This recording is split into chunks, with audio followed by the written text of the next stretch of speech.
Quero compartilhar uma experiência que tive durante o treinamento com a minha unidade de guarda nacional em Fort McCoy, Wisconsin. Eu nunca fui muito chegado em atividade paranormal como um assunto de interesse. Eu comecei a gostar dessa área me admirando com algumas coisas bem surreais em fóruns paranormais. Mas, quanto mais fundo eu cavei, mais encontrei o que pareceu ser pessoas genuínas compartilhando experiências de fato reais. Este fórum em particular me parece amplamente honesto e sério. Em espírito disso, eu queria compartilhar uma história sobre um dos poucos casos inexplicáveis que aconteceram em minha vida, certamente o mais significativo. Eu sou um membro da Guarda Nacional em Wisconsin. Me mudei de alistado para oficial pelo programa de treinamento de oficiais e fui anexado a uma unidade em minha potencial especialidade ocupacional militar enquanto estava no programa. Na verdade, não quero dar detalhes sobre o meu serviço, já que a comunidade é pequena o suficiente para me identificar aos colegas na improvável circunstância de eles estarem nesse fórum. Em 2014, meu pelotão decidiu conduzir navegação terrestre noturna em Fort McCoy de 8h30 às meia-noite e meia. Embora o exército normalmente se concentre em pares de camaradas, a navegação terrestre noturna é um dos poucos casos em que podemos fazer as coisas sozinhos, se assim escolhermos. Tendo feito bastante navegação noturna em terra antes, saí sozinho, com bússola, mapa e lanterna de cabeça em mãos. Para quem não sabe, a navegação terrestre envolve busca de marcadores e um curso traçando suas coordenadas em um mapa e movendo-se até lá por meio de referência de terreno e bússola. À noite, isso normalmente é feito sem luz, o tanto quanto possível. Quando a luz é usada, ela é vermelha. Isso minimiza os danos à visão noturna. Supostamente, esses métodos também o mantêm escondido em um ambiente tático, quando empregados com disciplina sonora. Eu menciono isso para que você possa entender algumas coisas sobre minha situação. Eu estava me movendo pela floresta enquanto fazia um esforço simbólico para ser mais difícil de detectar e ouvir. A floresta em que eu estava fazia parte de um sistema florestal maior, mas era frequentemente visitada. Naquela noite, tínhamos cerca de 15 soldados andando por ali. Minha iluminação era uma lanterna de cabeça comutável, mas foi alterada para ser vermelho quando ligada. Para alternar para a luz branca, eu tenho que desligá-la 2 vezes. Meus pontos atribuídos me levarão para o outro lado do percurso e de volta. Uma boa hora e meia de caminhada em linha reta. Eles estão mais ou menos em linha reta, então estimo 2 horas e meia de ida e volta. Sei que se voltar muito cedo, poderei receber outro conjunto de pontos. Então resolvo sair, fazer uma pausa de 1 hora e depois voltar. A primeira metade corre como planejado, eu consigo meus pontos sem muito problemas e acabo sentado em uma encosta por volta das 10 da noite. Está nublado, mas a luz está cheia. Posso ver bem quando o céu está claro, mal quando não está. Ocasionalmente vejo uma luz vermelha balançando ao longe, abaixo de mim. Uma vez, um par de membros do pelotão desce a colina perto de mim, usando luz branca para tentar ler o mapa. Eu os assusto quando pergunto se precisam de ajuda. No final do meu intervalo, não há mais movimento na minha área. A maioria das pessoas provavelmente já tinha saído e voltado, ou estavam perdidas demais e pegaram a estrada corrimão para casa. Estou me sentindo muito bem com os meus arredores, depois de ficar sentado no mesmo lugar comendo esquilos velhos por um bom tempo. As corujas piam, as árvores balançam, está tudo bem. Eu desço minha colina e passo por alguns arbustos. Estou em uma clareira onde a pradaria cruza a floresta. Existem algumas árvores mortas na área. Uma delas está dividida do meio para cima. No topo, cerca de 4 metros, posso ver uma silhueta de cabeça e ombros contra as nuvens iluminadas pela lua. Eu me aproximo para perguntar como ele chegou lá em cima e se está preso. Quando a sombra se move, tenho a impressão de que está agora voltada para mim. Eu fico lá olhando para ele. Talvez ele esteja olhando para mim. A situação parece meio estranha, mas eu não vou deixar um amigo de batalha me zoar. Eu pergunto se eles precisam de ajuda. No meio de minha fala, o luar volta, e fica claro que a coisa no tronco não é um soldado. Este vislumbre por causa do luar é a melhor visão que eu tenho da coisa. Parece uma pessoa careca esticada. Seus longos braços estão segurando o toco. Não consigo distinguir o rosto, mas parece comprimido. Com isso, quero dizer que não pude ver seus olhos ou boca, como se fossem pequenos e no meio da cabeça. É magro como se não comesse, mas é alto e obviamente forte para ter feito uma escalada tão vertical. Definitivamente estava de frente para mim, provavelmente durante todo o tempo que estive na clareira. Talvez desde que desci a colina. Talvez eu falando o tenha assustado. Eu xingo em voz alta e ele desce rapidamente pelo tronco. Eu acendo minha luz vermelha e o vejo de quatro movendo-se em direção ao caminho que eu deveria percorrer. Automaticamente fico mudando a lâmpada para luz branca. Isso significa que ela apaga e fica vermelho piscando. No flash, vejo a coisa na linha da floresta, mas acho que ela se virou e está recuando, provavelmente para manter os olhos em mim. Nos poucos segundos que levo para trocar para a luz branca, a coisa sumiu. Eu examino a linha das árvores que está silenciosa. Quando ele se moveu, houve um ruído de raspagem, além de que os arbustos da floresta são densos. Se ainda estivesse correndo, eu ouviria. Eu raciocino que deve ter parado. Ele ainda deve estar me observando. Pego minha faca e continuo olhando para a floresta em minha frente. Depois de muito tempo, começo a avançar lentamente ao longo de um caminho perpendicular à minha rota inicial de viagem, um ângulo que vai me conectar com a estrada pavimentada que sobe e desce ao lado do curso. Uma vez na estrada, posso levá-lo de volta para onde meu pelotão está estacionado. Meu maior problema é que a estrada fica a 10 minutos de caminhada de minha posição atual. Em sua maior parte é um matagal. Isso não pode evitar, eu tenho que sair da clareira primeiro. Meu progresso nessa frente é dolorosamente lento. Estou lutando contra meu desejo natural de congelar no lugar como um cervo nos faróis. Depois de dar passos laterais por uns bons 10 metros, ouço sons de movimento e acho que vejo algo se movendo. É o suficiente para me fazer virar e correr, direto para um tronco caído que me faz tropeçar. Eu me levanto com uma dificuldade e olho para trás, para a linha da floresta, onde há uma comoção audível. Eu vislumbro uma perna e uma bunda se movendo de volta para a floresta. Neste ponto eu estava farto da situação toda, mas não queria correr novamente. Eu começo a andar rápido para a estrada, virando-me para olhar o máximo que posso, enquanto vejo o que a coisa está fazendo. Sobre o movimento do meu próprio kit, posso ouvi-lo se movendo ao meu lado, paralelo. Quando me aproximo do fim da clareira, acho que ouço a coisa acelerando o passo como se para me interromper.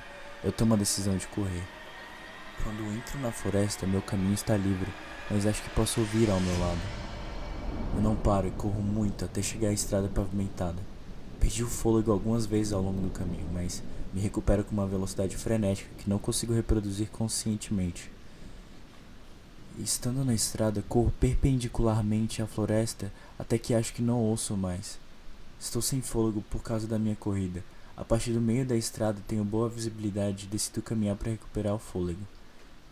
Tudo fica quieto por um tempo. Então ouço um galho se movendo a cerca de 10 metros no ar, vindo da floresta da qual eu acabei de fugir. Ergo o olhar e vejo um rosto ovular pálido, meio na sombra, me espiando de um tronco. Eu corri pra caramba novamente. Depois de muito tempo, eu volto para os faróis de nossos caminhões LMTVs e é 00:15.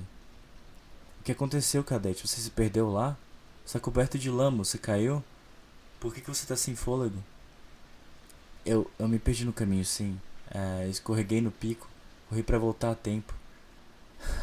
O cadete estava perdido. Eu era mais esperto do que alegar ter visto um monstro. Minha reação já havia me deixado com sensação de idiota. Nos anos desde o treinamento, nunca passei nada parecido com isso novamente. McCoy não tem um histórico de desaparecimentos, até onde eu sei. Nem as duas cidades mais próximas, Esparta e Tomar. Já fiz navegação terrestre noturna sozinho algumas vezes, sem problemas. Pensei que isso veio menos sobre ser medroso e mais sobre o fato de que devo ter talvez interpretado mal a situação. Mas depois de mergulhar em fóruns paranormais, estou começando a pensar que devo confiar em meus próprios instintos. Talvez o mundo seja mais estranho do que eu pensava. Se alguém teve experiências semelhantes em outro lugar, ou alguma explicação, por favor me avise.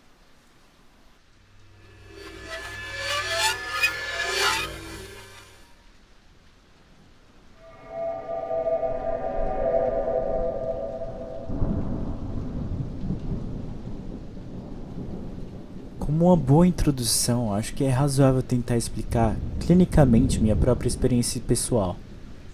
Vou apenas explicar as coisas como aconteceriam e incluir alguns boatos de outras pessoas.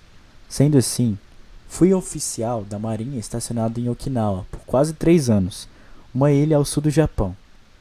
Notoriamente, foi o local de uma das batalhas mais sangrentas da Segunda Guerra Mundial. No momento, é o que chamamos de a ponta da lança, com 6 bases da Marinha e uma base da Força Aérea.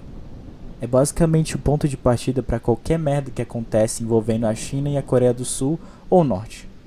Também direi que tenho interesse em merdas paranormais, sobrenaturais. Então, talvez esse interesse pinte minha memória de uma forma tendenciosa. E eu diria que isso foi em algum momento de 2015. Enfim, todo o meu tempo lá eu alternava entre o pronto-socorro e o corpo de bombeiros, onde trabalhava como paramédico. Era só eu, uma pequenina ambulância japonesa e um bando de bombeiros de Okinawa.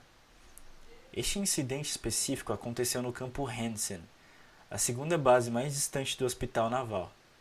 Uma noite, por volta das 2 da manhã de um fim de semana, fomos despachados para um dos edifícios do quartel. Acho que o relatório foi ferimento na cabeça. De qualquer forma, chego na escada e encontro um jovem fuzileiro naval de costas, sendo contido por 10 pessoas. Várias pessoas por cada membro, e pelo menos uma segurando a cabeça. A cabeça desse cara estava coberta de contusões, que já eram do tamanho de bons ovos de ganso. Seus olhos estavam revirados. Tudo que eu podia ver era o branco deles. Ele estava arqueando as costas, empurrando o peito para cima, o mais forte que podia. E quando ele não estava mordendo o ar e rangendo os dentes, como uma espécie de animal selvagem, ele gritava, faça isso parar, sem parar. Eles tiveram que colocar sua cabeça forçada para baixo, porque ele continuava tentando bater a parte de trás dela contra o chão. Enquanto fazemos o possível para colocá-lo em uma maca rígida e contê-lo, ouço a história de uma das testemunhas. O cara estava apenas bebendo uma cerveja, conversando com um fuzileiro naval de guarda no tombadilho. De acordo com o cara com que ele conversou, ele parecia normal, como sempre. Então, de acordo com as testemunhas, ele de repente, do nada, caminhou até a escada ao lado deles e começou a gritar e bater com o rosto e a cabeça nas escadas, que é de onde vieram todas essas contusões. Do jeito que contaram, parece que foi uma mudança muito abrupta, e eu estava apenas no meu modo de trabalho. É definitivamente estranho, mas eu não senti nenhuma, vibe estranha. Apenas processando tudo como bem bizarro enquanto pensava no fundo da minha cabeça. Não teve alguém que mencionou que respondeu a uma chamada semelhante apenas alguns meses atrás? Alguém me disse que eles responderam exatamente àquele quartel que está sendo construído por causa de um cara que estava agindo como se estivesse possuído. A história era bem semelhante. O cara se transforma do nada e se torna violento. E eles têm que amarrá-lo com uma corda bem forte, paracorde. Enquanto ele grita, tirem isso de mim! Mais tarde, perguntei aos bombeiros, a maioria dos quais não falava muito inglês, e eles fizeram parecer que isso acontecia bastante naquele quartel. Enfim, estou com um cara na minha ambulância. Ele está totalmente amarrado, algemado a uma maca rígida. E eu tenho um sargento lá dizendo que era o oficial não comissionado do cara em seu último posto de serviço. Ele o descreveu como um cara ficha limpa, total, sem histórico de problemas com drogas ou abuso de substâncias. Agora, tentando racionalizar melhor, havia sim problemas de drogas com fuzileiros navais na ilha. Principalmente Tylenol, com codeína, que você podia comprar em lojas japonesas onde tecnicamente não tínhamos permissão para entrar. E Spice. Muitos problemas de Spice. É uma cannabis sintética que era também vendida normalmente em farmácias sem prescrição. É tipicamente misturada com todo tipo diferente de merda para contornar as proibições. Por exemplo, um ingrediente de uma marca é proibido. Então eles vão lá e misturam a fórmula e colocam de volta nas prateleiras. Eu respondi a uma ligação de Spice uma vez, um cara suado e meio fora da cachola em uma agência de correios. Essa situação de agora não parecia com isso, mas que diabos eu sei? De qualquer forma, a única maneira que consegui de fazer esse cara se acalmar foi, e não sei por que pensei nisso, mas meio que movia a grande tira de plástico dos blocos, protegendo a sua cabeça sobre seus olhos. Então ele não conseguia enxergar. Mais ou menos como você vê pessoas fazendo com crocodilos. Eu percebo que quanto menos estimulação, melhor. Funciona mais ou menos. Ele meio que grunhiu e fez alguns ruídos ocasionais enquanto chegamos ao pronto-socorro. Ou talvez ele apenas tenha se cansado, sei lá. Enfim, chegamos lá e há uma cidade inteira de Haldol para ele. Está sedado e o pronto-socorro faz seu trabalho. Não sei o que acabou acontecendo com ele, mas lembro que um dos diagnósticos acabou sendo rabdomiólise. Basicamente, o tecido muscular se decompõe e libera uma mioglobina no sangue. Isso pode causar danos aos rins. E quando seus rins param de funcionar, você pode ficar desnorteado. Se eu quisesse explicar dessa forma, eu poderia, mas que eu saiba, não é assim que funciona. A confusão relacionada à infecção e à falência de órgãos simplesmente não acontece tão rapidamente. Não da maneira que as testemunhas descreveram. Ele poderia ter algum problema psicológico subjacente? Um surto mental? Pode ser. Esquizofrenia? Talvez. Mas não explica a tendência aparente de incidentes naquele edifício. Nenhum dos outros quartéis tinha esse tipo de história que eu saiba. No momento que eu entreguei o cara ao pronto-socorro, me senti um pouco estranho. Mas eu estava pensando ativamente na outra história que eu vi. Eu estava conversando com o médico do pronto-socorro e meio que fiz um comentário sobre não pensar que fosse relacionado a drogas. E ele basicamente me olhou com um olhar que dizia: "Você é um idiota. Volte pro seu quartel e durma um pouco." Então eu meio que deixei tudo isso pra lá. Não acompanhei o que aconteceu com ele, embora pudesse facilmente. Vou terminar dizendo que há pelo menos um outro tipo de coisa paranormal que eu tinha conhecimento. O prédio do quartel ao lado daquele que eu estava era o prédio 5704. Se alguém conhece Foster, aparentemente tinha um problema de paralisia do sono. E um deles mencionou ter visto garotas japonesas mortas em seu quarto quando isso aconteceu. Coisas divertidas, eu sei. Enfim, essa é a história. Tentei ser franco sobre isso. Desculpe se não é tão descritivo quanto poderia ser, mas como eu disse, eu estava meio que no modo de trabalho. E depois dessa história, eu gostaria de compartilhar uma das várias lendas urbanas que se passa no mesmo local da história, em Okinawa. Durante a Segunda Guerra Mundial, os japoneses mantiveram um hospital de campo no local onde o campo de golfe de Kadena foi construído.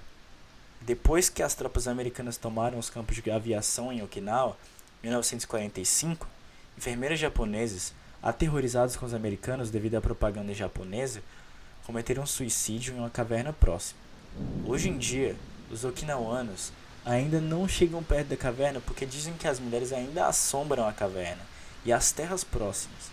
Mas isso faz parte do passeio fantasma anual de Halloween de Kadena. E, por último, um vídeo gravado em uma base da Força Aérea estadunidense, também em Okinawa.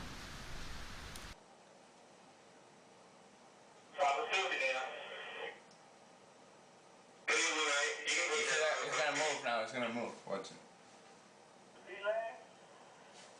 You see? Yeah, I see the shadow moving. You see how it moves? So Yeah, in it's this right. corner, and It's that's- right behind the sign. Yeah. and it's gonna fly away in a little bit. Roger, go ahead and take care of yourself, copy. Right there, it's going. Where's the look at? Hold on. You wanna see it again? Or rewind? Hold on. Fast forward for what? And it stays. It's like standing right next to the light, and it goes like. It's coming though. Really? You saw it? Yep. Oh, that's game already.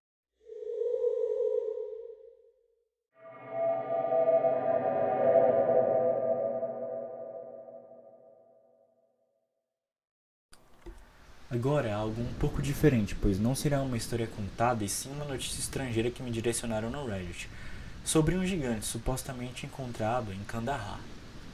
Ao longo da história, contos foram passados de homens lutando contra monstros.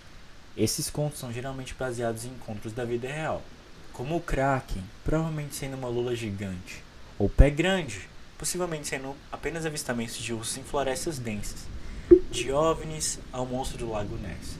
Essas férias fantásticas e as histórias associadas dominam a nossa imaginação. Uma raça de monstros que pode ser encontrada nas histórias da maioria das culturas são os gigantes. Do conto de fadas Jack o Assassino de Gigantes a Davi contra Golias na Bíblia, os gigantes são descritos como seres enormes e violentos. Dependendo da história, dizem que se alimentam de humanos ou gado. Muitas culturas usam gigantes como inimigos do herói do conto, demonstrando a força de caráter e inteligência sobre pura força muscular e estupidez. A palavra gigante apareceu pela primeira vez na mitologia grega, em 1297. Na mitologia nórdica, os Jotun são gigantes que vivem em 9 mundos e se opõem aos deuses. Os Jotun vêm em muitas formas, como gigantes do gelo, gigantes de fogo, gigantes da montanha, enquanto os deuses nórdicos são descritos como os de tamanho humano. Os gigantes são seus inimigos em muitas batalhas, principalmente Ragnarok, a batalha final onde os gigantes atacariam Asgard e lutariam contra os deuses até que o mundo fosse destruído. Como você pode ver, os gigantes foram firmemente fixados em todo o folclore nórdico. Os deuses até mesmo foram relacionados aos gigantes por meio de muitos casamentos. E era dito que todo o mundo humano nórdico foi criado a partir da carne de Ymir, uma gigante de proporções cósmicas. No folclore islandês, 2 gigantes, um homem e uma mulher, estavam atravessando o fiord, perto da ilha de Drangey, à noite, quando viajavam. O sol nasceu e a súbita exposição ao sol os transformou em pedra, junto com a sua vaca que estava com eles, criando uma ilha. E embora na maioria das histórias os gigantes sejam retratados como antagonistas, como na popular história infantil João e o Pé de Feijão, também há muitos contos que mostram os gigantes como inteligentes e amigáveis, principalmente nas obras de Roald Dahl e Jonathan Swift. Enquanto os gigantes estão confinados a contos, livros e filmes antigos, uma história moderna emergiu de Kandahar, no Afeganistão.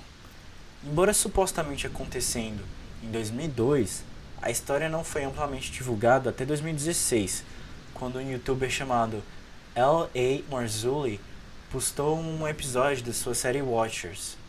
O episódio apresentou um suposto contratante ou soldado militar que disse ter testemunhado um gigante empunhando uma lâmina matar um de seus colegas, soldados das Forças Especiais dos Estados Unidos.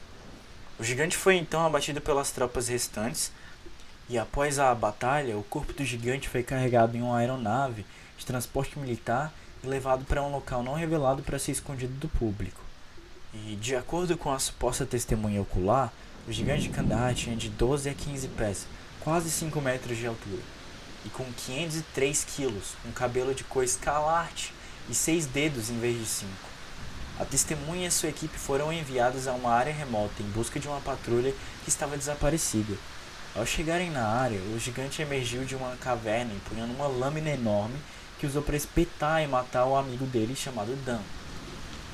Quando questionado diretamente, o Departamento de Defesa dos Estados Unidos afirmou que não havia registro da ocorrência desse incidente. Além disso, disseram que o único membro de um serviço que perdeu a vida em Kandahar em 2002, com o primeiro nome Dan ou Daniel, foi um dos 4 soldados que perderam a vida durante um acidente envolvendo a remoção e eliminação de explosivos. Essa declaração pode ser confirmada examinando-se a página de comunicados à imprensa do Departamento de Defesa dos Estados Unidos, que lista publicamente todas as vítimas militares. A página do comunicado à imprensa não contém nenhum registro que envolva um gigante ou uma patrulha inteira desaparecendo no Afeganistão. Embora isso lance dúvidas sobre a história, isso não impediu os teóricos da conspiração e entusiastas de monstros de discutirem a história. Após o lançamento do episódio no YouTube, que trouxe a história à luz, vários sites que são acostumados a falar sobre discussões de conspirações e monstros caíram do ar com um tráfego de pessoas correndo para olhar e falar sobre a história. Na entrevista em questão, a testemunha dá muitos detalhes sobre o incidente. A testemunha e a vítima faziam parte de uma força-tarefa de operações especiais em busca de um esquadrão desaparecido do exército dos Estados Unidos. Depois de caminhar por uma trilha na montanha, eles chegaram a uma grande caverna cercada por equipamentos. E esses equipamentos militares estavam quebrados. E enquanto eles se preparavam para entrar na caverna, o gigante emergiu, empalando Dan e começando a atacar o resto do esquadrão. E armado com eles estavam metralhadoras M4, carabinas, rifles de precisão. Todo esse poder de fogo, concentrado em um alvo por um segundo, quem dirá mais 30, criaria muitos danos. Afirmar que eles pararam por 30 segundos significaria que o alvo era grande, demais, se a história for verdadeira. E segundo a testemunha, o gigante usava uma capa de lona ou couro de animal para proteger os pés, como mocassins, e cheirava a cadáveres. O corpo da criatura foi transportado de avião para a base do esquadrão por helicóptero. E de lá foi carregado para uma aeronave e levado embora para nunca mais ser visto. E após seu retorno, os soldados foram obrigados a assinar papelada de sigilo para impedir que a notícia de seu encontro se espalhasse. A testemunha afirma que quebrou o silêncio porque as pessoas têm o direito de saber o que se passa no nosso planeta. Quer você acredite ou não, Essa certamente é uma história convincente. A ideia de um gigante que vive em uma caverna que pode matar soldados das forças especiais com um único golpe faz com que você fique arrepiado. Coloque um acobertamento do governo no meio e você terá algo que manterá os teóricos da conspiração alimentados por muitos anos. E aí, o que vocês acham? Existiu mesmo um gigante que foi acobertado pelo governo americano? Ou apenas um delírio de um ex-soldado com estresse pós-traumático, causado pela guerra? Me digam o que vocês acham nos comentários. E uma boa noite.